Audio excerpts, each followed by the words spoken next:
Yes. Square root of 4096 is మనకు 20 వరకే squaring నెంబర్లు వచ్చాయి. ఇలాంటి పెద్ద నెంబర్ వచ్చినప్పుడు ఏ విధంగా సాల్వ్ చేయాలి అంటే డివిజన్ మెథడ్ తోటి ఈజీగా ఎంత పెద్ద నెంబర్ అయినా స్క్వేర్ నెంబర్ కనుక్కోవచ్చు.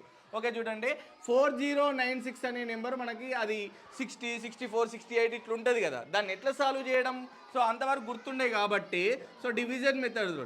సో ఇక్కడ నుంచి లాస్ట్ నుంచి 2 డిజిట్స్ సెలెక్ట్ చేసుకోవాలి. సో ఎప్పుడైతే ఫస్ట్ 2 డిజిట్స్ని నువ్వు ఒక నెంబర్ తోటి మల్టిప్లై చేస్తే అదే నెంబర్ తోటి మల్టిప్లై చేస్తే నియర్ బై రావాలి.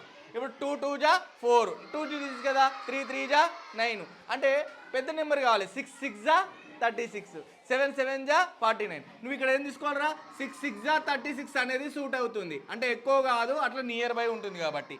40లోకి వెళ్ళి 36 పోతే ఏమొస్తుంది మనకు, 4 వస్తుంది. ఇప్పుడు ఈ 6ని ఏం చేయాలి, డబుల్ చేయాలి. 6 + 6 ఎంత, 12. సో ఈ 12 పక్కన ఏదైతే నెంబర్ పెడతామో ఇక్కడ రిమైనింగ్ నెంబర్స్ ఉంటాయి కదా, కిందికి తీసుకోవాలి. 496 అయింది కదా, ఈ 496 12 పక్కన ఏ నెంబర్ అయితే పెడుతున్నామో అదే నెంబర్ తోటి మల్టిప్లై చేయాలి. ఇక్కడ చూడండి, 12 పక్కన 4 పెట్టినా అనుకోండి, 4 4 జా 16, 1 క్యారీ, 4 2 జా 8, 8 + 1 9, 4 1 జా 4, అంటే ఇక్కడ 4 పెట్టి ఇక్కడ 4 తోటి మల్టిప్లై చేస్తే 124, 4 జా 496. ఆన్సర్ ఇప్పుడు ఏమవుతుంది, రిమైన్ 0.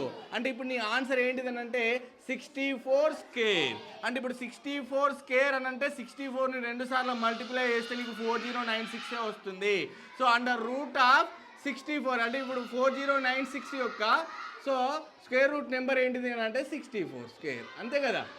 సో క్యాన్సిల్ అయితే ఆన్సర్ 64. Okay right.